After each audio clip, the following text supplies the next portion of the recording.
नमस्कार दोस्तों, मैं आप सभी का सृष्टि नर्सिंग एकेडमी की ऑनलाइन क्लासेज में स्वागत करता हूं। आशा करता हूं कि आप सभी स्वस्थ होंगे। जैसा प्यार पिछली वीडियोस पर देखने को मिल रहा है, ऐसा ही प्यार बनाए रखिएगा। बहुत ही इंपॉर्टेंट क्वेश्चन सेशन रहने वाला है आप लोगों के लिए। अगर वीडियो आपको पसंद आए तो ज्यादा से ज्यादा शेयर कीजिएगा, चैनल को सब्सक्राइब कीजिएगा व वीडियो को लाइक जरूर कीजिएगा। आज की क्लास की शुरुआत कर लेते हैं एक मोटिवेशनल थॉट के साथ। यूं ही नहीं मिलती राही को मंजिल, एक जुनून सा दिल में जगाना होता है। पूछा चिड़िया से कैसे बना आशियाना, बोली भरनी पड़ती है उड़ान, बार बार तिनका तिनका उठाना होता है। कितनी अच्छी बात बोली है बेटा। एक क्या होती है, मंजिल को पाने के लिए दिन और रात मेहनत करनी पड़ती है। छोटी से छोटी चीज को भी पढ़ना होता है और पढ़ पढ़ के बड़ा बनना होता है, और बड़ा बनने के बाद ही आप लोगों के क्या मिलेगी, सक्सेस मिलेगी। आप भी एक नर्सिंग ऑफिसर की पोस्ट पर लग सकते हो। आपके अकाउंट में भी बेटा प्रत्येक महीने अच्छी खासी सैलरी आ सकती है। लेकिन आपको हर टॉपिक, नर्सिंग के अंदर हर टॉपिक इंपॉर्टेंट है, कोई स्पेसिफिक नहीं है कि ये टॉपिक इंपॉर्टेंट है। कहीं से भी कोई भी एग्जाम के अंदर क्वेश्चन पुट अप हो सकता है। तो आज की क्वेश्चन सेशन की शुरुआत कर लेते हैं। आज की क्लास का सबसे पहला क्वेश्चन है, which of the following is not a potential source of acquired immunity. देखिएगा बेटा, इम्यूनिटी से क्वेश्चन है बेटा, which of the following is not a potential source of acquired immunity.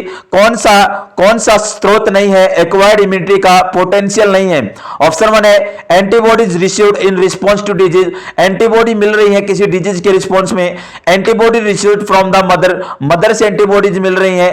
Prescribed multivitamin देने से एंटीबॉडी मिलेगी। ऑप्शन 4 है एनिमल सीरम। राइट आंसर दीजिएगा बेटा। देखिएगा, इम्यूनिटी, बार बार इम्यूनिटी से क्वेश्चन हो रहा है। आने वाले एग्जाम के अंदर 101% चांसेस है कि इम्यूनिटी से क्वेश्चन पुट अप होगा। दो प्रकार की इम्यूनिटी होती है, सभी को पता होगा। वैसे 3 प्रकार की, एक मैं बात करें चलो इन्नेट इम्यूनिटी, एक एक्वायर्ड इम्यूनिटी, एक हार्ड इम्यूनिटी। इन्नेट इम्यूनिटी के अंदर बेटा 3 होती है। इंडिविजुअल इम्यूनिटी, इंडिविजुअल के अंदर एक सेलुलर आती है, एक ह्यूमरल आती है। इंडिविजुअल के बाद बेटा एक होती है रेशियल इम्यूनिटी। जैसे कि सर जो ब्लैक पीपल होते हैं, अमेरिकन ब्लैक पीपल, उनके अंदर ज्यादा टीबी देखने को मिलती है व्हाइट पीपल के कंपैरिजन में। एक होती है स्पेसीज, हर प्रजाति की, जैसे कि बेटा कोई एनिमल है स्पेशल, उस एनिमल के अंदर मोस्ट कॉमन वह डिजीज देखने को मिलती है। नेक्स्ट वन अगर मैं बात करें चलो acquired immunity. Sir acquired immunity वह इम्यूनिटी होती है जो कि बेटा during the time of life develop होती रहती है, जिंदगी भर डेवलप होगी। ये भी 2 प्रकार की होगी, एक होगी एक्टिव, एक होगी पैसिव। एक्टिव तो बेटा वह होगी जिसके अंदर बॉडी रोल प्ले करती है एंटीबॉडी का प्रोडक्शन करने के लिए, लेकिन पैसिव के अंदर बॉडी किसी भी प्रकार से रोल प्ले नहीं करती एंटीबॉडी का प्रोडक्शन के लिए। जो एक्टिव होती है ये भी 2 प्रकार की होती है, नेचुरल और आर्टिफिशियल। और पैसिव भी बेटा 2 प्रकार की होती है, नेचुरल और आर्टिफिशियल। सभी को पता होगा, इसके अंदर कोई डिजीज कंडीशन हो जाती है, उसके बाद क्या बनता है, एंटीबॉडी बनती है जो कि लाइफ टाइम प्रेजेंट रहती है। जैसे कि चिकन फॉक्स है, एक बार हुआ तो उसके अगेंस्ट बेटा एंटीबॉडी लाइफ टाइम बनी रहेगी। नेक्स्ट में बेटा आर्टिफिशियल के अंदर सर अपन इम्यूनाइजेशन करते हैं, वैक्सीनेशन करते हैं, एंटीजन देते हैं, तो उसके खिलाफ भी एंटीबॉडी बनेगी बॉडी के अंदर। नेक्स्ट में बेटा नेचुरल के अंदर मैटरनल इम्यूनिटी आएगी, इम्यूनोग्लोबिन्स आएंगे, जैसे कि आईजीजी आ गया, आईजीए आ गया। और आर्टिफिशियल पैसिव के अंदर आएगा बेटा, अगर मैं बात करके चलो मैटरनल, अगर मैं बात करें तो बेटा हेपेटाइटिस बी का कोई क्लाइंट है, उसके कांटेक्ट में आने के बाद अपने को हेपेटाइटिस बी का क्या देना पड़ेगा, इम्यूनोग्लोबिन्स देना पड़ेगा। जैसे कि सर विद इन 6 आवर पहली डोज देनी होगी। सेकंड वन बोल सकते हैं बेटा इम्यूनोसप्रेसिव पेशेंट है, उसको इम्यूनिटी को इंप्रूव करने के लिए अपन दे सकते हैं एंटीसीरा होगा। नेक्स्ट वन टॉक्सिन्स वगैरह किसके एग्जांपल आएंगे, पैसिव क्या आएंगे, आर्टिफिशियल पैसिव एक्वायर्ड इम्यूनिटी का एग्जांपल रहेंगे। एक होती है हार्ड इम्यूनिटी। हार्ड इम्यूनिटी उस डिजीज के लिए प्रोवाइड की जाती है जो कि एक पर्सन से दूसरे पर्सन में फैलती है, लेकिन हार्ड इम्यूनिटी टेटनस के लिए रिस्पॉन्सिबल नहीं है, क्योंकि बेटा ये एक पर्सन से दूसरे पर्सन में नहीं फैलती है। पूरा का पूरा इम्यूनिटी कंप्लीट हुआ। मल्टीविटामिन का कहीं भी नाम नहीं आया, तो प्रिस्क्राइब्ड मल्टीविटामिन से किसी भी प्रकार की एक्वायर्ड इम्यूनिटी का कोई भी सोर्स नहीं है। नेक्स्ट क्वेश्चन आज की क्लास का बेटा, the most prevalent nutritional disorder among young children is iron deficiency anemia a major reason for this is young children is देखिएगा बेटा मोस्ट प्रिवेलेंट न्यूट्रिशनल डिसऑर्डर है किसी भी यंग चिल्ड्रन है, यंग चिल्ड्रन के अंदर आयरन डेफिशिएंसी एनीमिया देखा गया है तो मेजर रीजन क्या होगा कि यंग चिल्ड्रन के अंदर एनीमिया हुआ है और वो भी कौन से वाला आयरन डेफिशिएंसी एनीमिया। सबसे पहले है सर ब्लड डिसऑर्डर, कोई ब्लड डिसऑर्डर के कारण हो सकता है क्या सर? ऑप्शन सेकंड है over feeding of milk, milk की ज्यादा फीडिंग कर ली, lack of adequate iron reserve from mother, अगर मैं बात करूं जो कम मात्रा में मदर से क्या है आयरन को इंटेक किया गया है, लेक कमी है बेटा मदर के अंदर भी और उसके अंदर आयरन बच्चे के अंदर कम गया। ऑप्शन फोर्थ है introduction of solids early for proper absorption, जो इंट्रोडक्शन होगा सॉलिड्स अर्ली से उस ऑप्शन का कोई लेना देना नहीं है। बच्चे अपने पास तीन ऑप्शन, तीन में से फटाफट बताइएगा कौन सा मेन रीजन रहेगा, मेन कारण रहेगा किस चीज का? आयरन डेफिशिएंसी एनीमिया का यंग चिल्ड्रन के अंदर। आप सभी को पता होगा मदर मिल्क होता है, मदर मिल्क कंटेन करता है 6 से 7 ग्राम, 6 से 7 ग्राम तो बेटा कार्बोहाइड्रेट को कंटेन करता है, 1.8 ग्राम प्रोटीन को करता है और 4.3 ग्राम मैं बोल सकता हूं फैट को कंटेन करता है और 0.5 to 1 mg पर लीटर किसको कंटेन करता है? आयरन होता है। आयरन बहुत ही कम मात्रा में होता है, मैं बोलूंगा ओवर फीडिंग ऑफ मिल्क, बहुत ज्यादा मात्रा में मिल्क देने से आयरन डेफिशिएंसी एनीमिया देखने को मिल सकता है।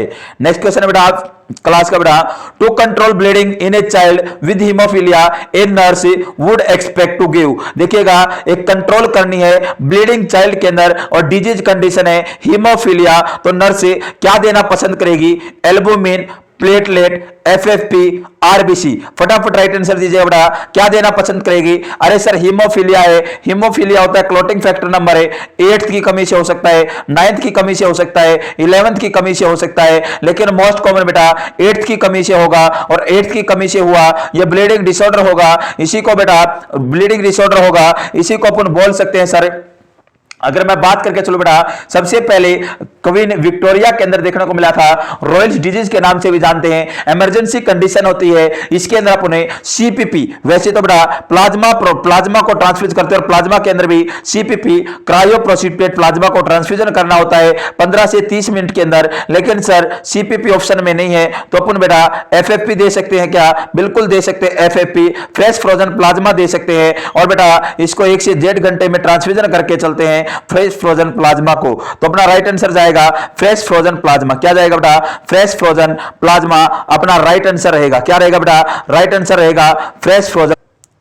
नेक्स्ट क्वेश्चन शुरू करते हैं। नेक्स्ट क्वेश्चन रहने वाला आज की क्लास का, देखिएगा which of the following condition is the predominant cause of angina, कौन सी कंडीशन होगी, कौन सी कंडीशन होगी जो कि कोज होती है एंजाइना पेक्टोरिस का, कोज कौन सी डिजीज होगी? देखिएगा अगर मैं बात करके चलो बेटा इंक्रीज प्रीलोड, प्रीलोड के बढ़ने के कारण, डिक्रीज आफ्टरलोड, आफ्टरलोड बढ़ने के कारण, coronary artery spasm, coronary artery के अंदर स्पाज्म होने के कारण, या inadequate oxygen supply to the myocardium, inadequate अच्छे से ब्लड सप्लाई नहीं हुई है, पर्याप्त मात्रा में ब्लड सप्लाई नहीं हुई है मायोकार्डियम के कारण, या सर वो कोज हो सकता है एंजाइना पेक्टोरिस का। राइट आंसर दीजिएगा बेटा सभी बच्चे। देखिएगा मैं फटाफट पूरे की पूरी 3 चीजें आपको कंप्लीट करवाता हूं। एक होता है बेटा एथेरोस्क्लेरोसिस, एक होता है एंजाइना और एक होता है एमआई। देखिएगा तीनों की पैथोफिजियोलॉजी समझाने की कोशिश करता हूं। अगर कोई बंदा कोई भी ऑयली सब्सटेंस का यूज करता है, ऑयली सब्सटेंस का यूज करता है और बेटा जो अपनी ब्लड वेसल होती है, ब्लड वेसल की इनर लेयर होती है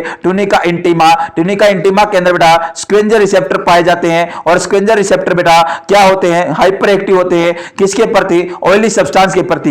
जैसे कि ये इनर लेयर है बेटा इंटीमा है, यहां पर स्क्वेंजर रिसेप्टर है, कोई भी ऑयली सब्सटेंस लिया तो इससे आके क्या होगा? बाइंड होगा, बाइंड होगा तो बेटा यहां पर ब्लड वेसल्स के अंदर क्या कर देगा? नैरोइंग क्रिएट करेगा और नैरोइंग क्रिएट करेगा तो क्या देखने को मिलेगा? डिक्रीज ब्लड सप्लाई देखने को मिलेगी। अब देखिएगा नैरोइंग क्रिएट हुई, ऑब्स्ट्रक्शन आया तो इसको बोलते हैं एथेरोस्क्लेरोसिस।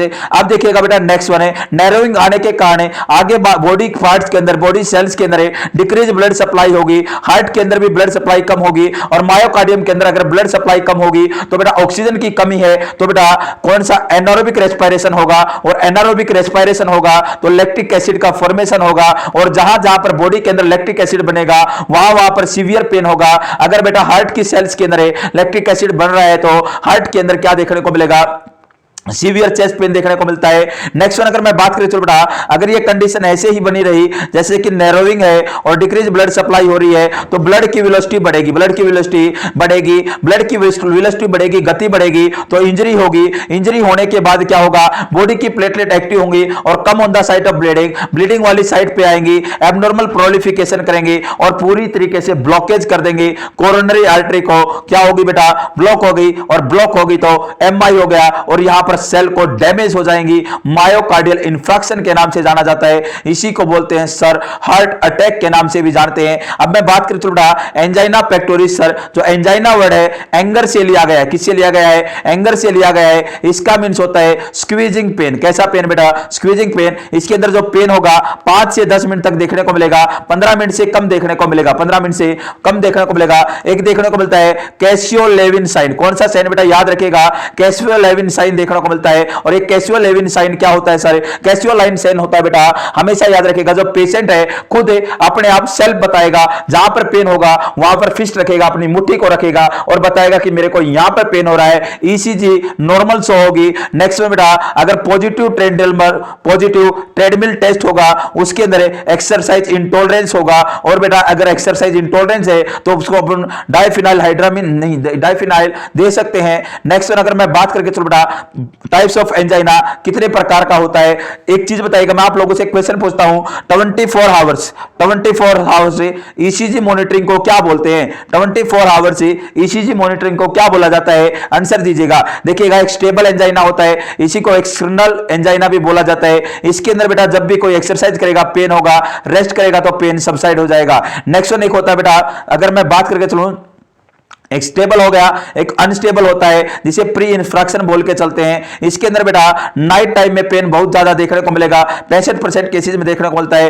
पेन रेस्ट के अंदर क्या नहीं होता, सबसाइड नहीं होता और ना ही सर अगर मैं बात करके चलूं नेक्स्ट वन बेटा अगर बात करके चलें ना ही जो पेन होगा पेन की इंटेंसिटी और ड्यूरेशन बढ़ता ही चला जाएगा, किसी भी प्रकार के रेस्ट से ठीक नहीं होगा। नेक्स्ट वन अगर मैं बात करूं बेटा एक होता है silent angina. Sir silent angina देखने को मिलता है डायबिटीज मेलाइटस वाले पेशेंट के अंदर, जिसके अंदर सीवियर डायबिटीज मेलाइटिस हो, न्यूरोपैथी हो, क्या हो न्यूरोपैथी हो जाए या नेफ्रोपैथी हो सकती है और बेटा इसके अंदर पेन फेल्ट नहीं होगा, पेन फील्ट नहीं होगा। एक होता है प्रिजमेटल एंजाइना और इसके बेटे वेजो स्पास्टिक एंजाइना। सर इसके अंदर क्या होगा, किसी भी प्रकार का ऑब्स्ट्रक्शन प्रेजेंट नहीं होगा लेकिन अचानक से कोरोनरी आर्टरी के अंदर स्पाज्म आ जाएगा और स्पाज्म आने के कारण देखने को मिलता है, इसी वजह से इसको बोलते हैं प्रिजमेटल या वेजोस्पास्टिक एंजाइना। एक होता है intractable angina. Sir intractable angina क्या होता है, जेनेटिक म्यूटेशन, जीन्स के अंदर चेंजेस होने के कारण एंजाइना देखने को मिलता है। तो अपना right option number 4 answer right जाएगा।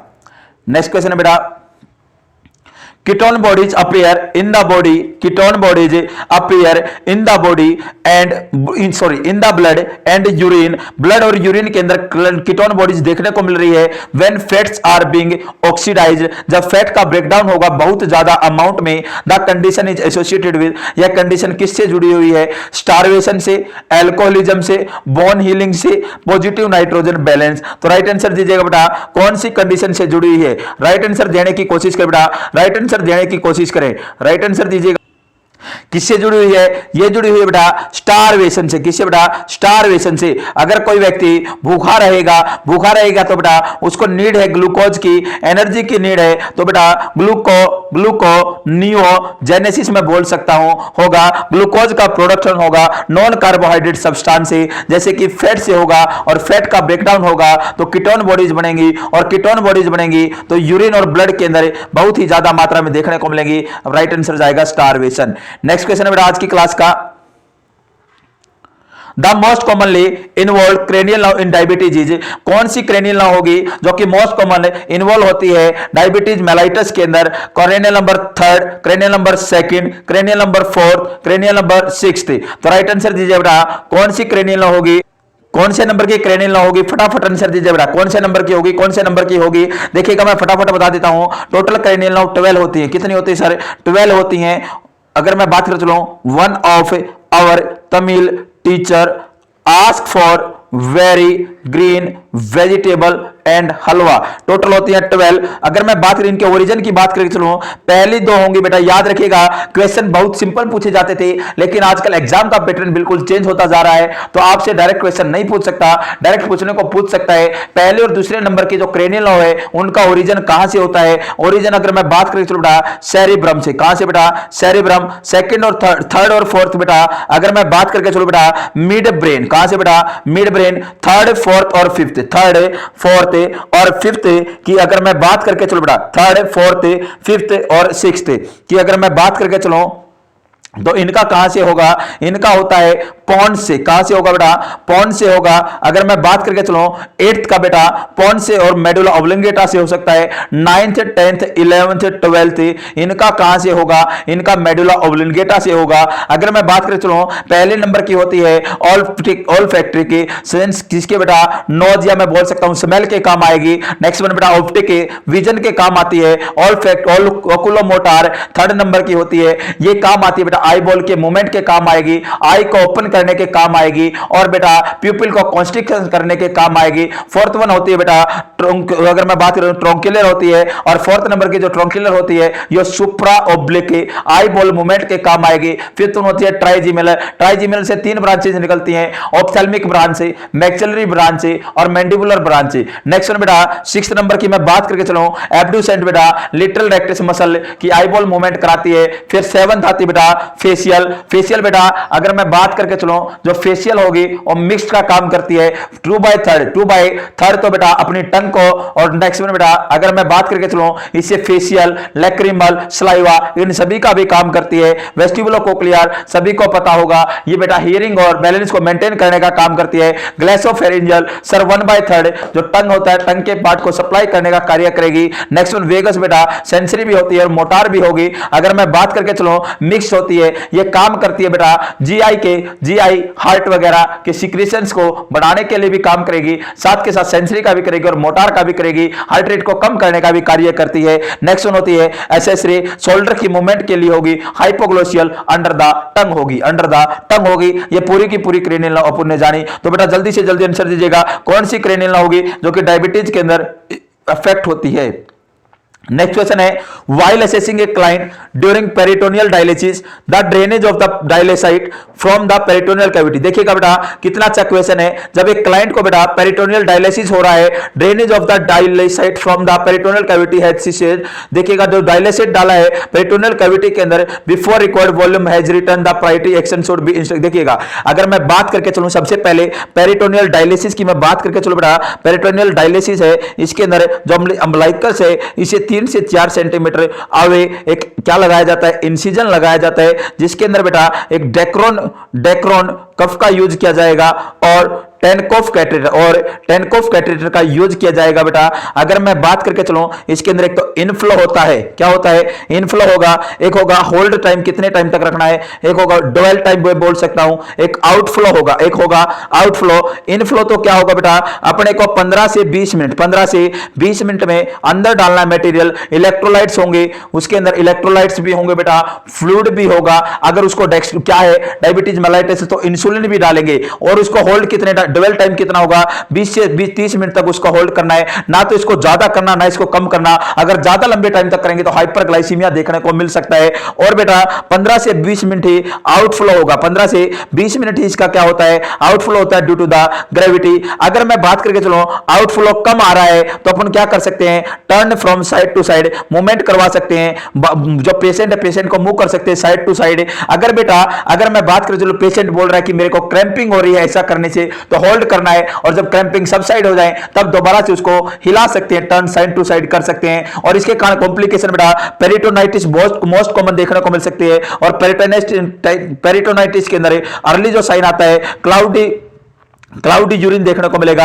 नेक्स्ट वन बेटा इसके अंदर लीकेज भी हो सकता है, यूरिन का कलर भी चेंज हो सकता है, स्टूल का कलर भी चेंज हो सकता है। नेक्स्ट वन बेटा पेन भी देखने को मिल सकता है, और लीकेज मोस्ट कॉमन अगर मैं बात करके चलो बेटा क्यों देख रहे हो, और बेटा डिक्रीज आउटपुट भी देखने को मिल सकता है, और डिक्रीज आउटपुट मोस्ट कॉमन है। अगर मैं बात करके चलो जब अगर ब्लेडर क्या है फुल्ली है, ब्लेडर अगर भरा हुआ है तो उस कंडीशन में देखने को मिल सकता है। तो सबसे पहले इंस्ट्रक्ट करना क्लास को वॉइडिंग के लिए यूरिन रूटीन को पास आउट करने के लिए बोलना है। तो अपना राइट आंसर क्या जाएगा, अगर जितना अपन ने डाला है, जितना अपन ने इनफ्लो को करा है बेटा, और ड्वेल टाइम के बाद जब अपन आउटफ्लो करते हैं, जितना निकलना चाहिए था, जितना आउटपुट आना चाहिए था, अगर उतना आउटपुट नहीं आता है तो अपने को नर्स का एक्शन क्या रहेगा, सबसे पहला एक्शन क्या रहेगा, इंस्ट्रक्ट क्या करेंगे क्लाइंट को, drink a glass of water, एक गिलास पानी पी ले, turn from side to side movement कर, deep breath and cough, breath cough कर, और बेटा रोटेट द कैथेटर पीरियडिकली क्या करना है, रोटेट करना कैथेटर को। तो हमेशा याद रखिएगा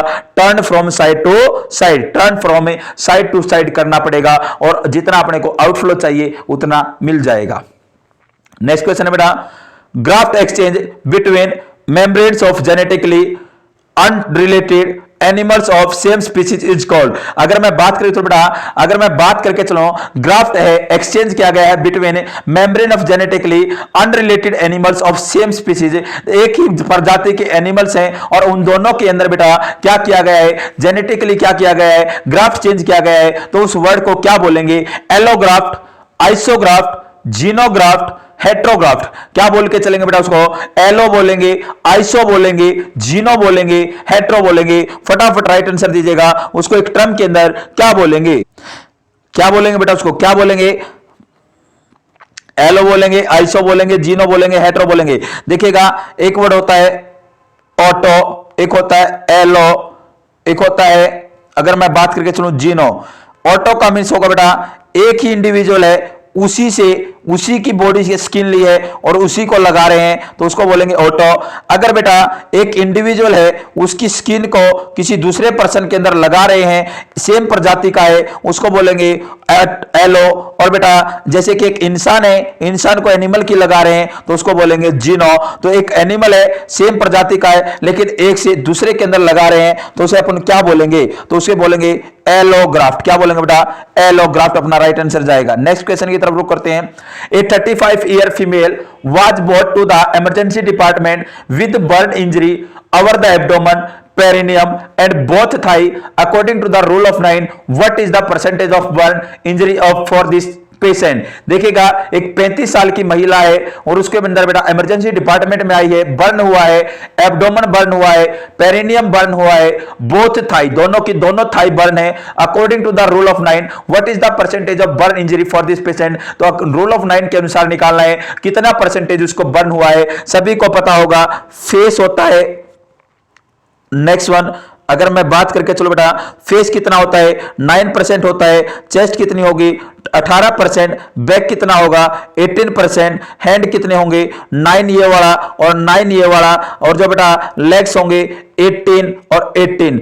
18 प्लस 18 36, 36 और 36 से 72, 72 प्लस में 18 90, 9 और 1 होता अपना जेनाइटल होता है। तो इसके अंदर बेटा एब्डोमेन है, क्या है, एब्डोमेन बर्न है। तो एब्डोमेन बर्न है तो कितना देके चलेंगे बेटा, देखिएगा अगर मैं बात करके चलूं, एब्डोमेन है, एब्डोमेन बर्न हो गया तो कितना देंगे बेटा, 18 देंगे। एब्डोमेन है, आगे वाला है क्या है, बर्न है, 18 दे दिया। पेरिनियम है, पेरिनियम में 1 दिया, कितना दिया बेटा, 1 दिया। बोथ थाई, पूरा लेग नहीं है, बस केवल और केवल है दोनों थाई हैं। दोनों थाई के अंदर मैं बात करके चलूं, अगर मैं बात करके चलूं 4.5 प्लस में 4.5 कितना होगा बेटा, 4.5 एक थाई को देंगे, 4.5 दूसरी थाई को देंगे तो 9 होगा। कितना होगा, 9 होगा। 18 और 1 19 और प्लस में 9 28%। राइट आंसर जाएगा 28% राइट आंसर जाएगा। नेक्स्ट क्वेश्चन रुक करते बेटा। नेक्स्ट क्वेश्चन है, miss Babita in the emergency room after being involved in a traffic accident, what would be early sign of hemorrhagic shock? देखिएगा बेटा मिस बबीता है, बबीता नाम की लेडी है, इमरजेंसी रूप में आई है ट्रैफिक एक्सीडेंट के बाद। तो उसके अंदर सबसे पहला साइन क्या देखने को मिलेगा, हेमर्जिक शॉक का। उसके अंदर बीपी इंक्रीज होगा, पेलर देखने को मिलेगा, इंक्रीज पल्स देखने को मिलेगी या डीप ब्रीथिंग देखने को मिलेगी। अरे बेटा क्या देखने को मिलेगा, अरे सर हाइपोवोल्यूमिक शॉक है और हाइपोवोल्यूमिक शॉक होगा हेमर्जिक के कारण, उसके कारण हाइपोटेंशन होगा और हाइपोटेंशन के साथ साथ अगर मैं बात करें चलो इंक्रीज होगी पल्स। अर्ली साइन आएगा टैकीकार्डिया, टैकीकार्डिया। अगर मैं बात करें चलो हेमर्जिक शॉक के अंदर कौन सी पोजीशन देख के चलेंगे, कौन सी पोजीशन अपने देख के चलेंगे बेटा, फटाफट राइट आंसर दीजिएगा कमेंट बॉक्स के अंदर, कौन सी पोजीशन देंगे।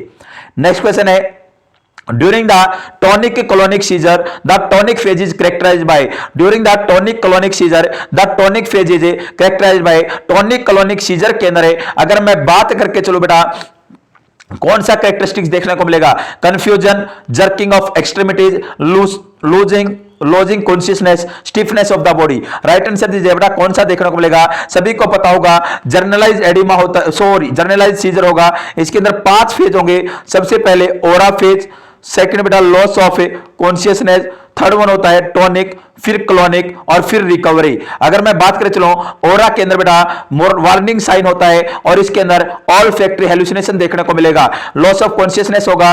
टॉनिक बेटा 10 to 20 सेकंड तक आएगा। इसके अंदर स्टिफनेस होना स्टार्ट हो जाएगी। मैं बोल सकता हूं जॉ लॉक हो जाएगी। क्या हो जाएगी, जॉ लॉक हो जाएगी। अपर आईलिड की मूवमेंट बिल्कुल फिक्स हो जाएगा। नेक्स्ट में बेटा क्लोनिक के अंदर क्या देखने को मिलेगा, सर क्लोनिक के अंदर चांसेस रहेंगे टंग बाइट के। किसके बेटा, टंग बाइट के चांसेस रहते हैं। और रिकवरी के अंदर रेट्रोग्रेड एमनेसिया होने के चांसेस रहते हैं और लॉस ऑफ कॉन्शियसनेस मैं बोल सकता हूं बंदा कंफ्यूजन में रहेगा। तो सर अपना जो टॉनिक फेज होता है, टॉनिक फेज के अंदर स्टिफनेस देखने को मिलेगी बॉडी के अंदर। Option number 4 is the right answer. Next question बेटा, which intervention should be done by nurse child during conversion. जब बच्चा किसी कन्वर्जन के अंदर उसको सीजर्स आ रहे हैं तो एक नर्स क्या इंटरवेंशन करेगी, कॉल फिजिशियंस को कॉल करेगी, यूज पेडेड टंग ब्लेड, जो टंग ब्लेड क्या करेगी बेटा लगाएगी, यूज करेगी, monitor the conversion and note the time of conversion, monitor करेगी कन्वर्जन को और नोट करेगी टाइम ऑफ कन्वर्जन, या इंसर्ट एन एयरवे को डालेगी, जैसे कि गूगल एयरवे को डाल सकती है क्या। तो राइट आंसर दीजिए बेटा कौन सा नर्सिंग इंटरवेंशन होगा जो कि नर्स करके चलेगी during the time of conversion. तो हमेशा याद रखिएगा फिजिशियन को कॉल करेगी नहीं, यूज टंग बाइट ब्लेड नहीं करेगी, इंसर्ट एंड एयरवे नहीं करेगी, केवल और केवल मॉनिटर कर सकती है कन्वर्जन को और उसका टाइम नोट कर सकती है कितने टाइम तक चला है। नेक्स्ट क्वेश्चन है ascending weakness is seen in. Ascending weakness किसके अंदर देखने को मिल सकती है, myasthenia gravis, GB syndrome, parkinsonism, multiple sclerosis. तो राइट आंसर दीजिए बेटा कौन सी डिजीज कंडीशन के अंदर असेंडिंग वीकनेस देखने को मिल सकती है, कौन सी डिजीज कंडीशन के अंदर असेंडिंग वीकनेस देखने को मिल सकती है, myasthenia gravis, Guillain Barre syndrome, parkinsonism, multiple sclerosis. देखिएगा एक होता है multiple sclerosis. Sir multiple sclerosis के अंदर क्या होगा, जो अपनी ओलिगोडेंड्रोसाइट्स हैं, कौन सी बेटा ओलिगोडेंड्रोसाइट्स हैं जो कि सीएनएस की, किसकी बेटा सीएनएस की माइलिन शीथ का फॉर्मेशन करती हैं, उनका डिस्ट्रक्शन देखने को मिलता है। एक होता है बेटा माइस्थीनिया ग्रेविस।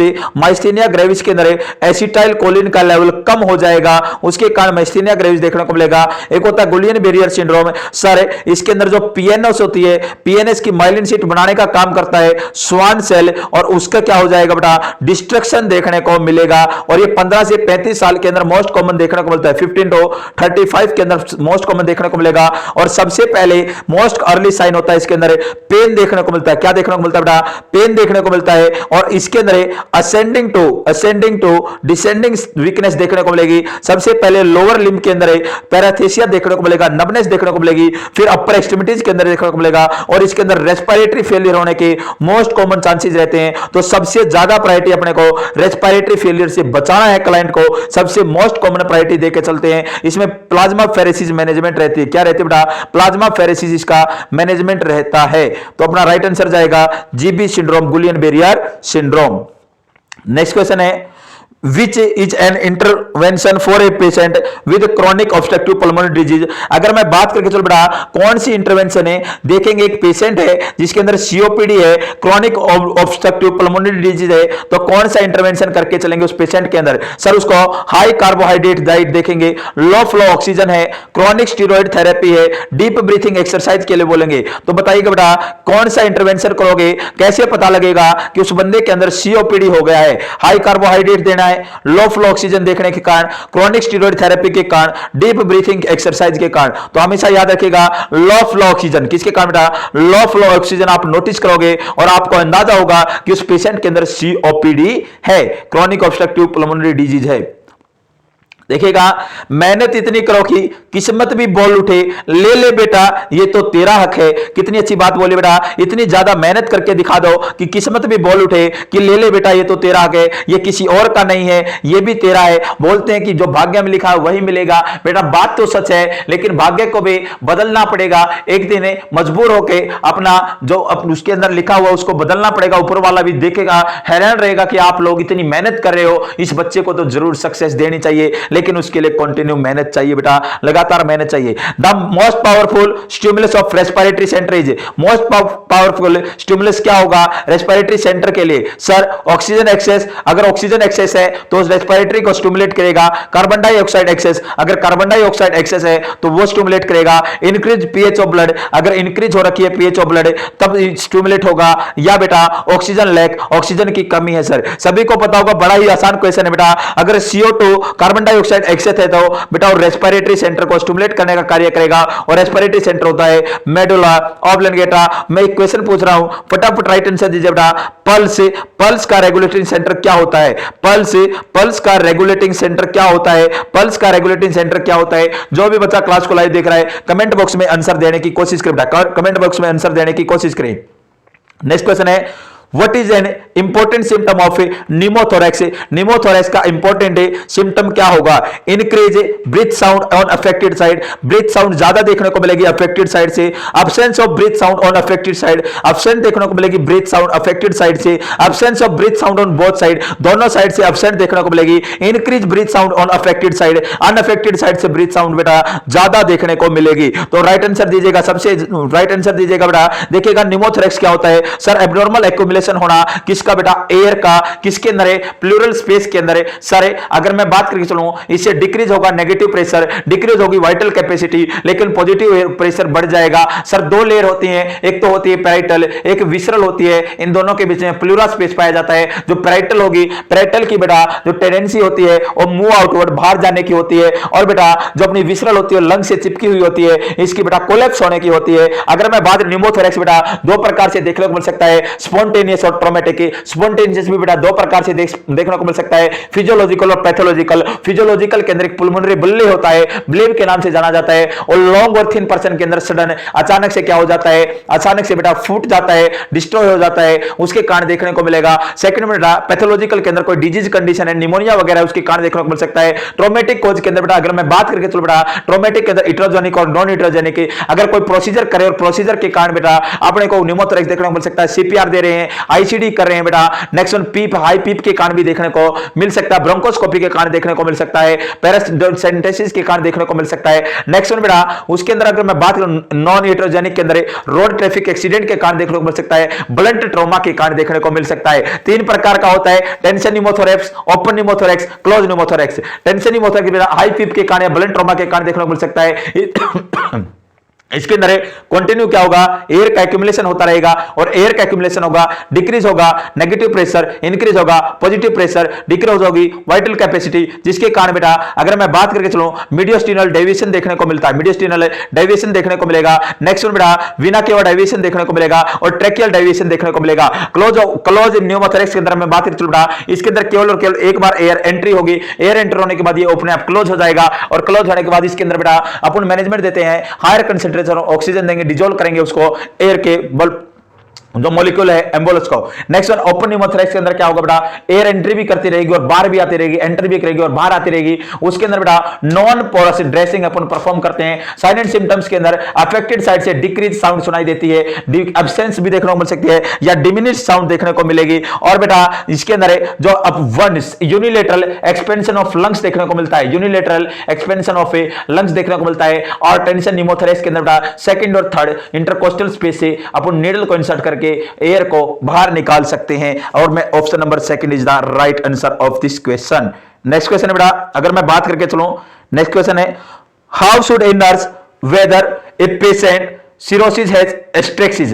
एक नर्स है बेटा कैसे पता लगाएगी कि उसको लिवर सिरोसिस है और उसको एट्रेक्सिस का शिकार हो गया है। Ask the patient to extend the arm, उस क्लाइंट से बोलना है कि अपनी आर्म को उठाए। Instruct the patient to lean forward, patient को बोलना है लीन फॉरवर्ड, आगे की तरफ झुक। ऑप्शन 3 है डोर्सीफ्लेक्स द पेशेंट फुट, जो डोर्सीफ्लेक्स करना है पेशेंट के फुट को और measure the abdominal girth, measure करना है एब्डोमिनल गर्थ को। कौन सा साइन दर्शाएगा बेटा, कौन सा साइन शो करेगा एस्ट्रेक्सिस के बारे में? तो सबसे पहला ऑप्शन अपना राइट आंसर जाएगा। क्या करना है sir, ask the patient to extend the arm से, पेशेंट से पूछना है अपनी एक्सटेंड कर सकता है क्या अपनी आर्म्स को, बाजुओं को। नेक्स्ट क्वेश्चन है inability of the liver to metabolize and remove bilirubin from the biliary system is known as।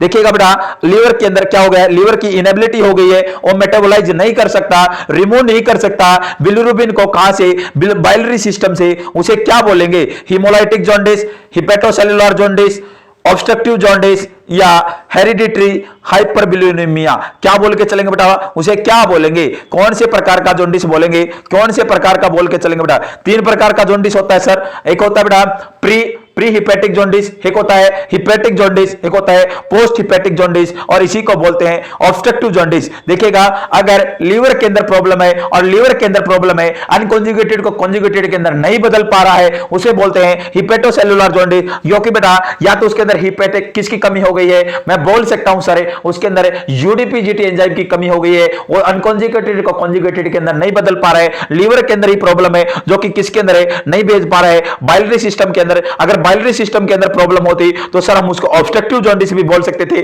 और सर हम उसको पोस्ट हिपेटिक जॉन्डिस भी बोल सकते थे। अगर बेटा लीवर से पहले अगर कहीं प्रॉब्लम होती तो उसको अपन बोल सकते थे प्री हिपेटिक जॉन्डिस, लेकिन यहां पर जाएगा हिपेटोसेलुलर जॉन्डिस। नेक्स्ट क्वेश्चन बेटा आज की क्लास का, which is the best advice by nurse to of a baby diagnosed with GERD to decrease episode of vomiting? देखिएगा बेटा कौन सा एडवाइस करेगी एक मदर को, एक नर्स से डायग्नोस्ड हुआ है GERD गैस्ट्रोएसोफेजियल रिफ्लेक्स डिसऑर्डर एक बच्चे के अंदर, तो एपिसोड ऑफ वोमिटिंग को कम करने के लिए कौन से प्रकार की डाइट है एक नर्स है एडवाइस करेगी किसी मदर को? Provide less frequent large feeding, उसको बोलेगी प्रोवाइड कर लेस फ्रीक्वेंट लार्ज फीडिंग, कम टाइम दे लेकिन लार्ज फीडिंग दे।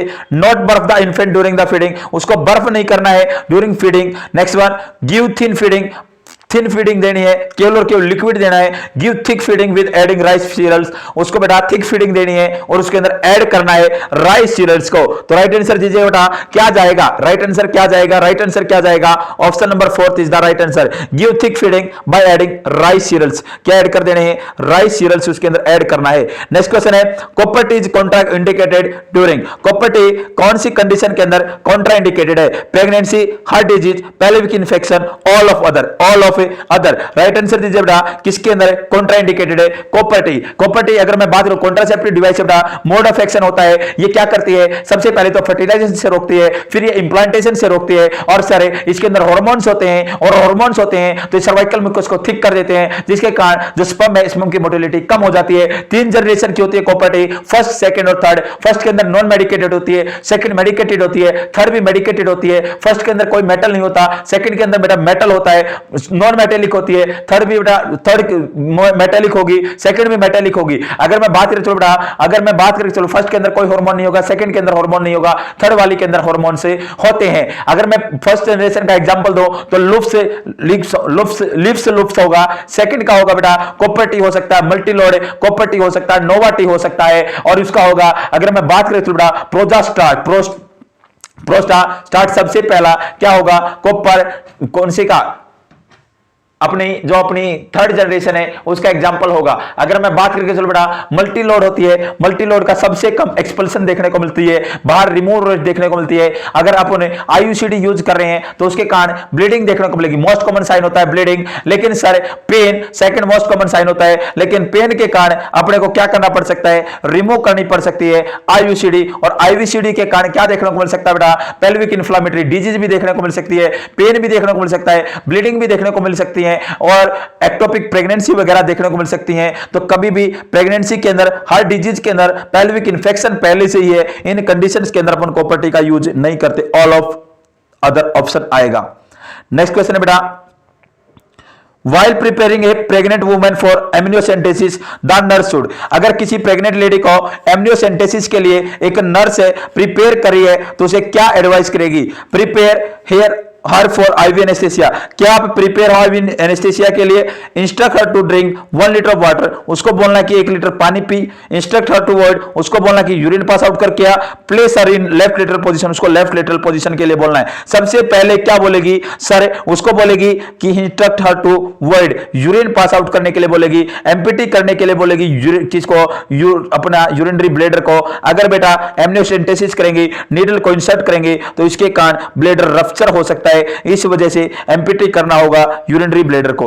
नेक्स्ट वन बेटा, a form of speech in which client tends to wander away from the intent point and never returning to the original idea is called. देखिएगा, एक client है, एक client से अपन ने कोई क्वेश्चन पूछा है और क्वेश्चन पूछा है तो उसने आंसर देना तो स्टार्ट किया, लेकिन सर वो अपने आंसर से भटक गया और भटकने के बाद सही आंसर नहीं दे पाएगा। उस टर्म को क्या बोलेंगे? वर्बिग्रेशन बोलेंगे, टेंजेंटलिटी बोलेंगे, थॉट्स ब्लॉक बोलेंगे, सर्कमस्टेंटलिटी बोलेंगे। तो राइट आंसर दीजिए बेटा, क्या बोल के चलेंगे? सारे थॉट ब्लॉक बोलेंगे, टेंजेंटलिटी बोलेंगे, सर्कमस्टेंटलिटी बोलेंगे या वर्बिग्रेशन बोलेंगे? सर सर्कमस्टेंटलिटी उसको बोलेंगे सर एक बंदे ने आंसर देना स्टार्ट किया और आंसर देना स्टार्ट किया और थोड़ी घुमा फिरा के राइट आंसर दे देगा। लेकिन टेंजेंटलिटी क्या होगा? आंसर देना तो स्टार्ट किया लेकिन दूसरे रास्ते पे भटक जाएगा और भटक गया तो सर क्या देखने को मिलेगा? वो ठीक आंसर पर नहीं पहुंच पाएगा। तो अपना राइट आंसर जाएगा ऑप्शन नंबर सेकंड, टेंजेंटलिटी। क्या जाएगा बेटा?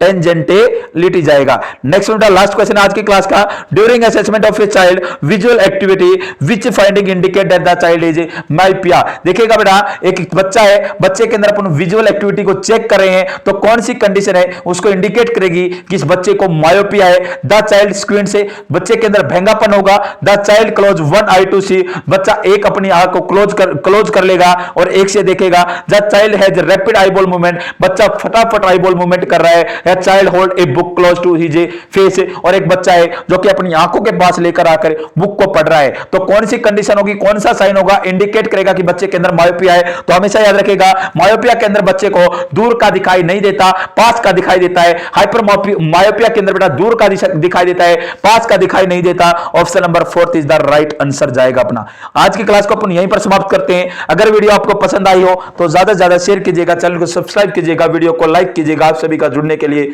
बहुत बहुत धन्यवाद।